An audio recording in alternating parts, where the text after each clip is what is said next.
What's up? Que lo que et salut, world language teachers.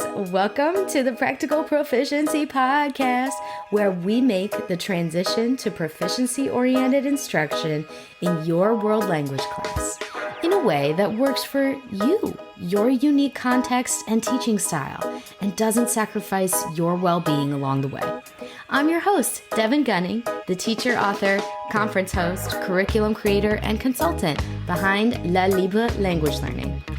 This podcast is for the creative world language teacher like you, who's ready to ditch the overwhelming pressure of switching to acquisition-driven instruction and CI overnight.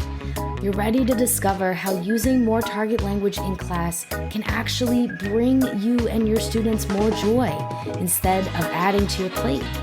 With practical, authentic, and down-to-earth strategies that don't require reinventing the wheel or more training, we'll work together towards the magic of a community-based, target language-rich classroom rooted in the power of community and comprehensible input. Let's go.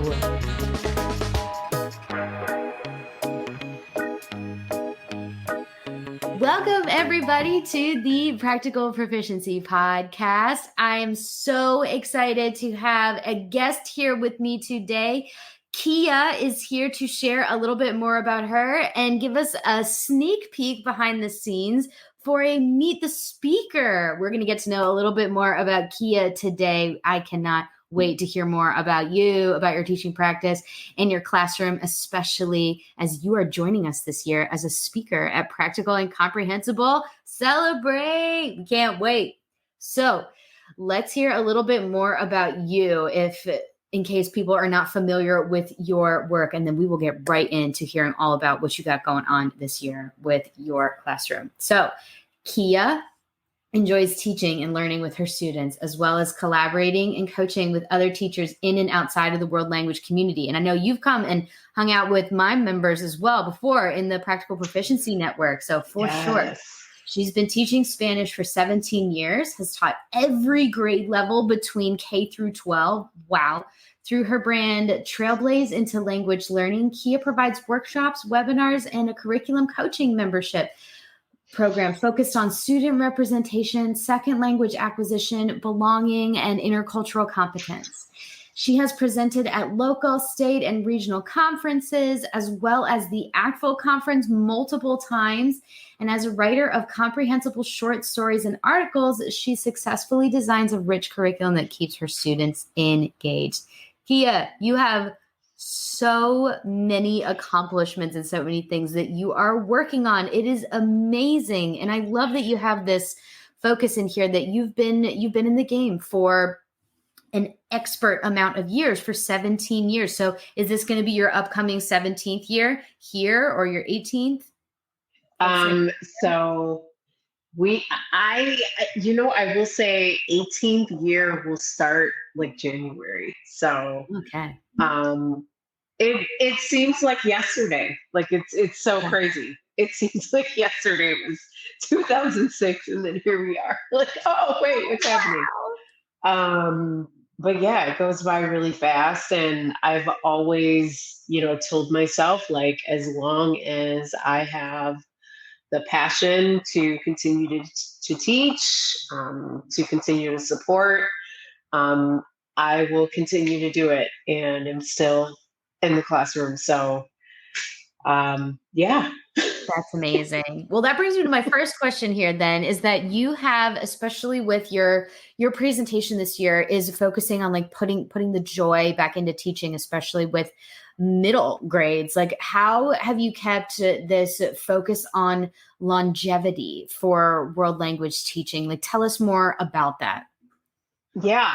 So I will say, as far as like the longevity piece goes, personally, what has seemed to sustain me is always being in a place where you are willing to learn, always being in a place of willing to learn, and also being vulnerable, authentic, and being willing to step out of your comfort zone. Those are really, really important pieces, because I found, like, over the years of teaching, you know, every group that starts a new school year is going to be different from the last group. Um, every 4 or 5 years or so, sometimes every year, education is going to change. And I mean, and we've seen that happen post COVID and things like that. So there's always something to learn, and there is always something to um, continue to, I don't know if I want to say like get better at, but continue to grow in. And I think too, with that comes reflection, being reflective. And I think, as an introvert, believe it or not, I am an introvert. You can ask my family members. They're always like, "Where's mommy?" Like, she's in the closet, like just sitting and having some time to herself. Um, the introspective piece of always reflecting and being self-reflective, that's been something that's come very naturally to me. And so being able to do that and then putting that in place, applying that to the different areas of my life, whether it be, family, business, or, personal fitness goals, or whatever the case may be, that has been another key component, too, as well. And so I know for the conference coming up, I'm so excited, and I'm grateful to be invited as a speaker. I'm so excited.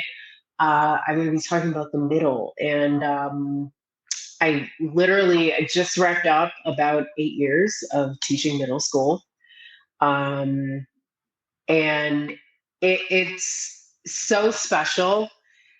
And what I found too is I don't know if there's a lot of I don't know if there's a lot of us. I don't know if there's a lot of world language teachers that are hanging out in middle school, for like a long time.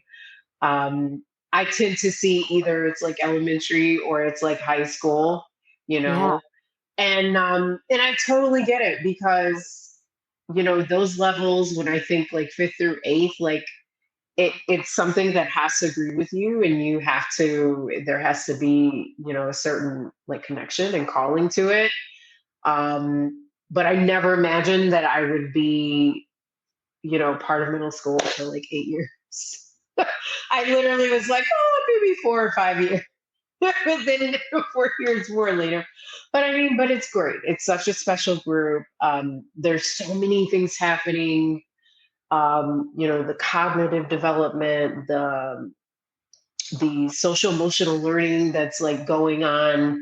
Mm. And you do have to keep that in mind too, in addition to what you're doing in the classroom as well. But I mean, I've loved it, and it'll be something that I will miss for a bit, at this season of my teaching, because I'm actually transitioning back to high school, and I'm going to be Oh, teaching high school at my alma mater, and I'm so excited.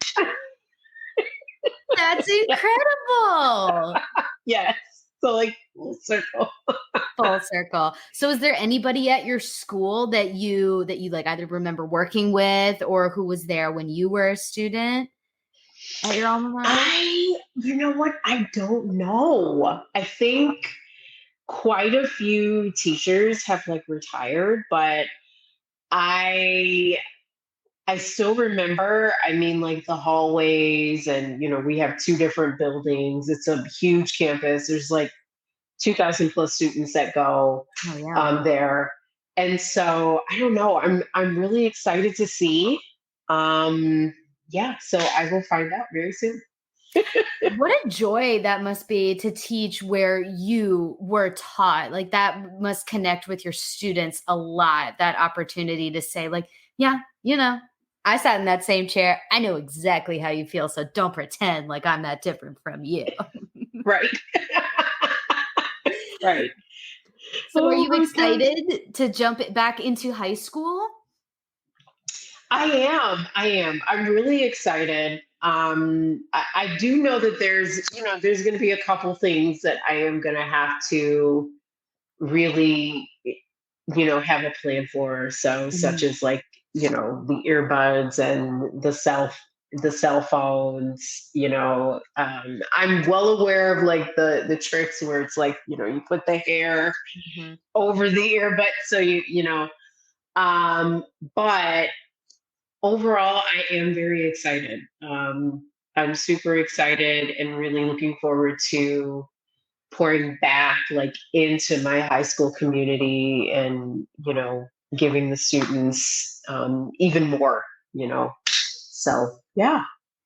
So cool. And you also have like I always like to ask like fellow creators about this too. Like you have something really special where you get to use like a lot of the stuff that you're making, like the curriculum that it says in here, like you've created a lot of curriculum focused materials, and now you get to work on them with your high school students and see them in real time and get all that like juicy feedback you never asked for but you actually need. Like I bet you that's going to be really exciting to see that happen in real time too. Yes. Yes, very, very exciting. I'm really looking forward to that. One of well, I yeah, one of the materials I will say is it's a collaboration between AC Quintero and I, and it's centered in on the African communities within the Spanish speaking communities. And so, even though when we do write it, like it's written for novice to, I would say maybe like intermediate mid.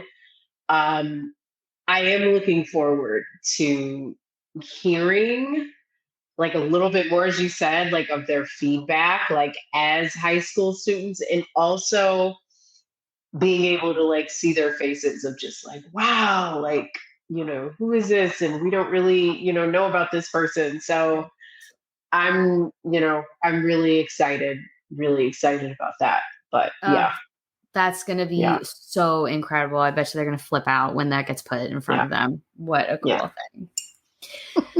What is something that you absolutely love working on with your students? Is a totally like off the cuff question. Like, what is one of your favorite things that you like? One of your favorite resources, like put in front of them and be like, yes, I love their reactions to this. Like, what's something that they've reacted really well to? Um, Gosh, trying to think. Like I've got a couple of things. Honestly, I will say, this is a tough one because I don't know whether to go introspective or I don't know whether to go extrovert.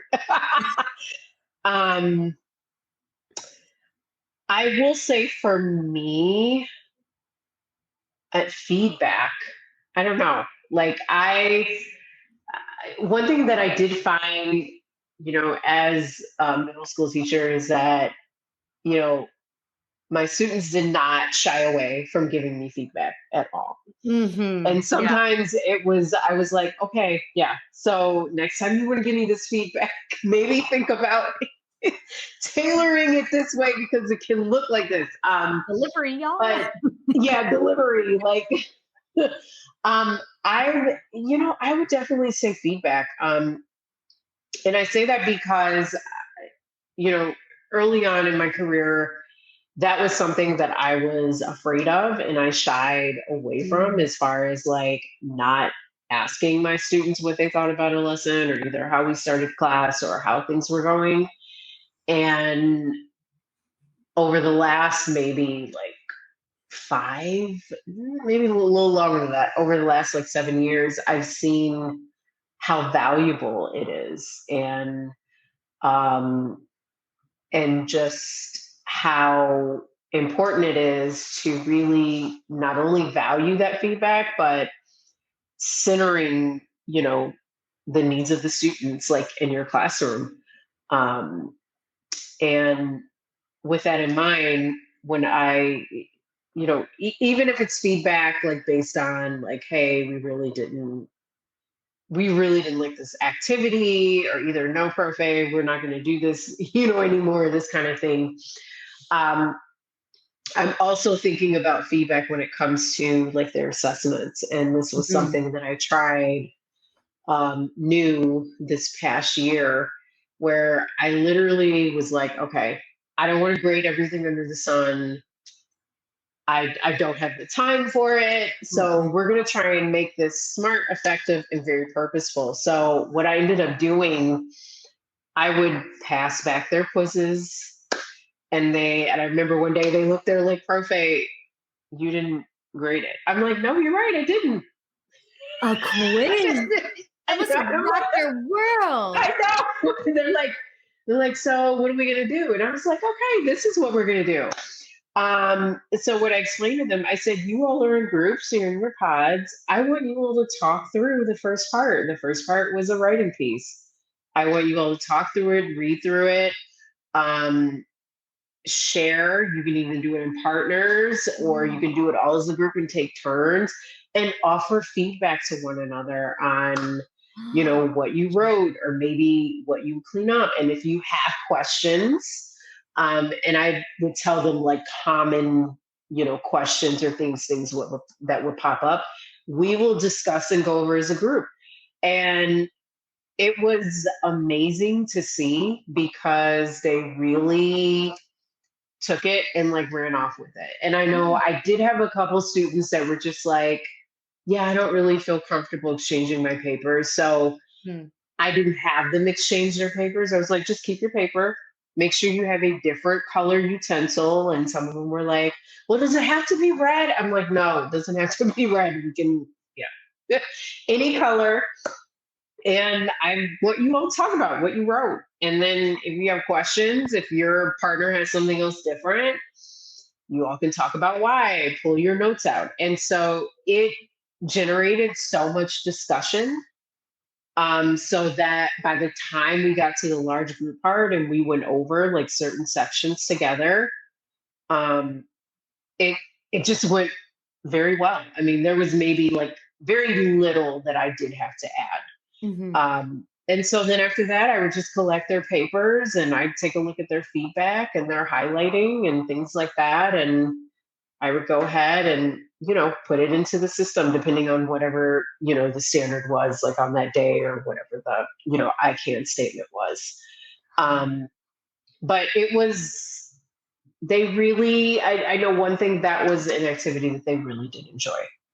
It was really enjoyment for them. So, This is so I'm in love with this for so many different reasons. My first and foremost favorite part of it is that you're turning an assessment opportunity into what it truly is supposed to be, which is a learning opportunity. Like it's information for both you and them. Like they get to see how meaningful, like, oh, I took this quiz, but instead of just like forgetting about it and moving on to the next thing, like they're learning from it, they're getting feedback from it, which is honestly far more real world than just getting an assessment and then moving on with your life. Like in any other area of life, when you get some sort of feedback or assessment, you're going to sit down and talk about it with somebody. You're going to talk about how you want to grow from it. And so I love the sneaky subversiveness of it, of like making sure like stay on your toes. Like we're not going to do the typical classroom experience of grades with this. I love this idea. That's a really, really good one.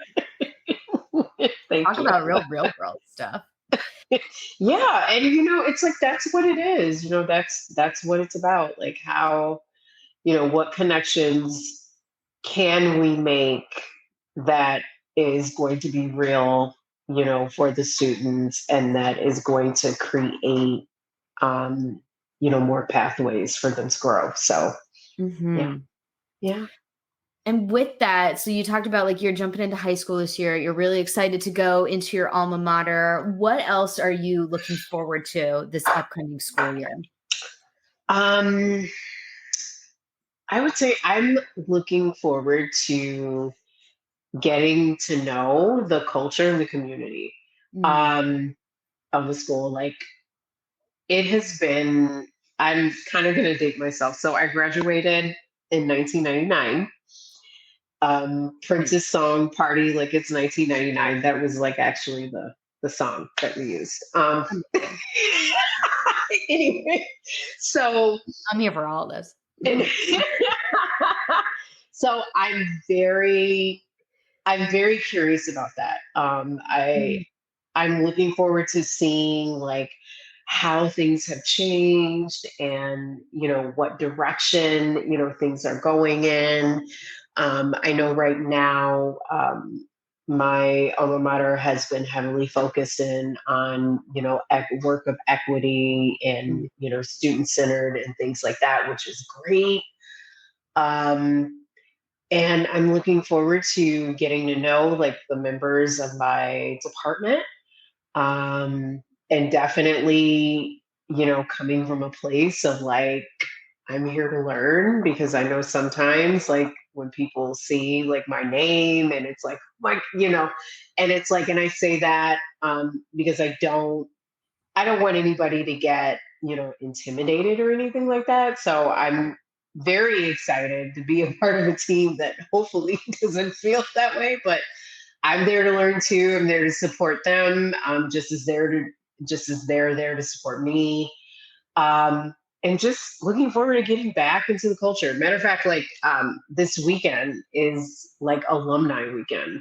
So my sister Perfect. and I were actually going, and so I'm really excited about that. I haven't, I mean, I keep up with our class on Facebook, and I haven't announced that I'm going to be a teacher there or either teaching some of the children of some of the people that I graduated with. That's So I haven't, true. yeah. Even So better. so I'm really looking forward to that. Just the community, the culture, and taking all of that in and just receiving all the information, and even more growth, that I Mhm. can. So yeah, Oh, yeah, lovely. Oh, I'm excited to hear about how it goes.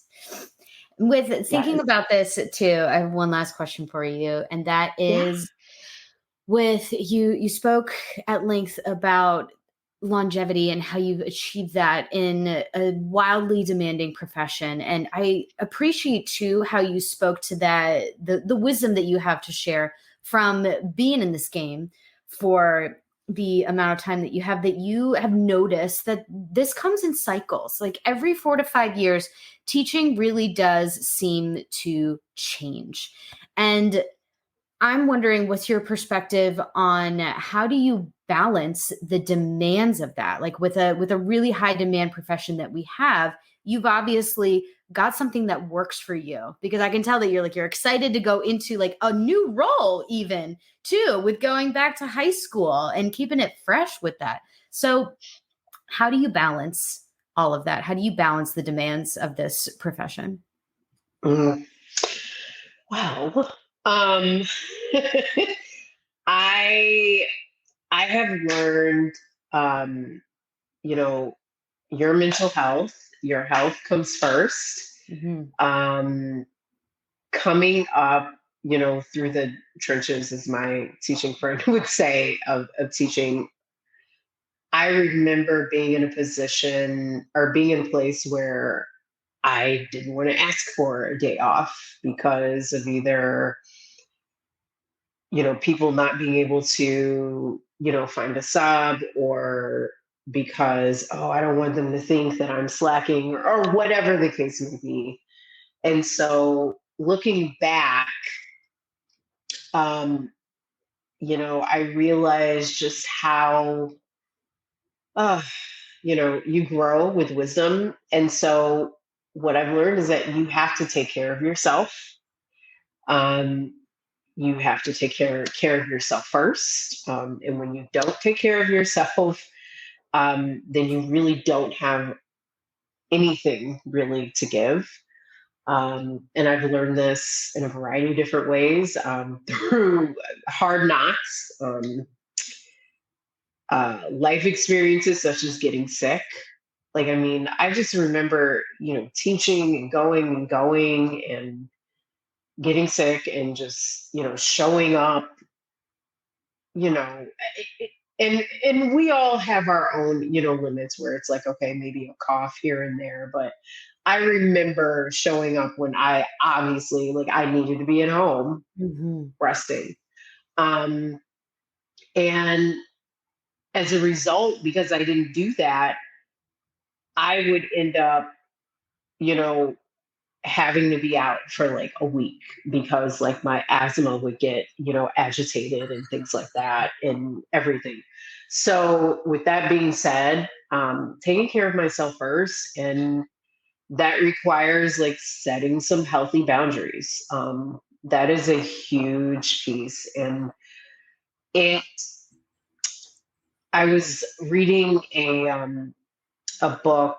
I'm reading a devotional, and it's for women. And so there was one chapter that talked about seasons.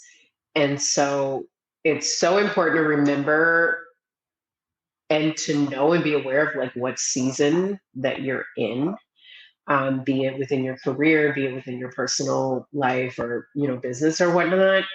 Um, because we have to realize that we can't do everything at once. Mm-hmm. And I know for me personally, that's me because I want to do all the things. And it's like, no, you can't do everything at once. And just because you can't do that one thing right now doesn't mean you won't be able to do it down the line. It just means that you're just not right now. You're Mm-hmm. not going to do it right now because there are other things that are priority that you have to prioritize. So, yeah, getting rest, setting boundaries, um, and also like finding a community that is going to support you in your journey. That is really important.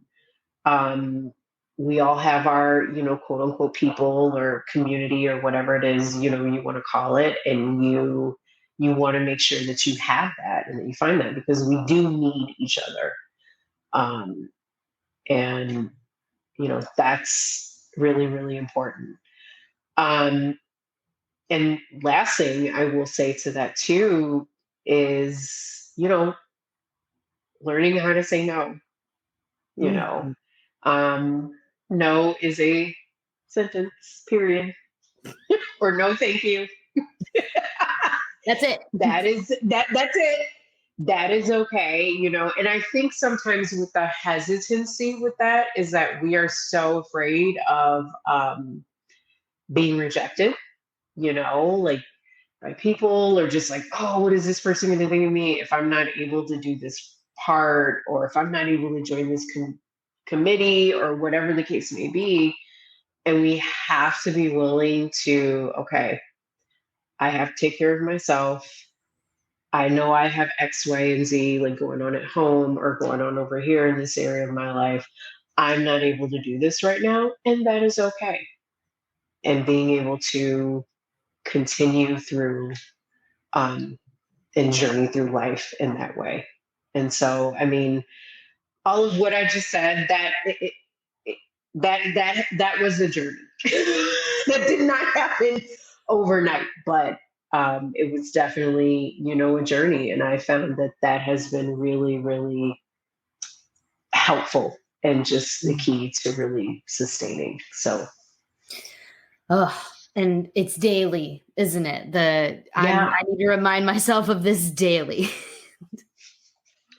Wow. Thank you for sharing this with us. I'm sure that for those of you who are listening in and for those of you who are watching, that you're just in awe of how much Kia has to offer. I know I am. It's so nice to hear from somebody who is grounded, wise, and sure of like, this is what works for me. This is what makes me feel good. And I know that choosing me first is what's really going to benefit everybody else around me too. So thank you so much for sharing a little peek inside your classroom and all of the exciting things that you have coming up this year with teaching at your alma mater and switching to high school. You got so many cool things going on.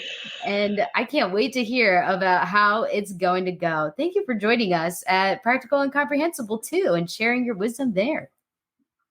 yes, I'm so excited. Like, Yeah, it's good, super y'all. excited. It's going to be great. Yes. Y'all, make sure that you check out Kia's presentation. It's going to go live very soon. And if you are watching this after the fact, If it's before August 5th, you can still catch it with the all access pass. But if you use the link below here, you will be able to support Kia's work directly with this affiliate link at zero cost to you. It is just magical the way that this stuff works. So thank you again, Kia, for being a part of the show. And we had so much fun with you. Thanks for joining us. All right. Thank you so much, Evan. I really appreciate it. Bye. Bye.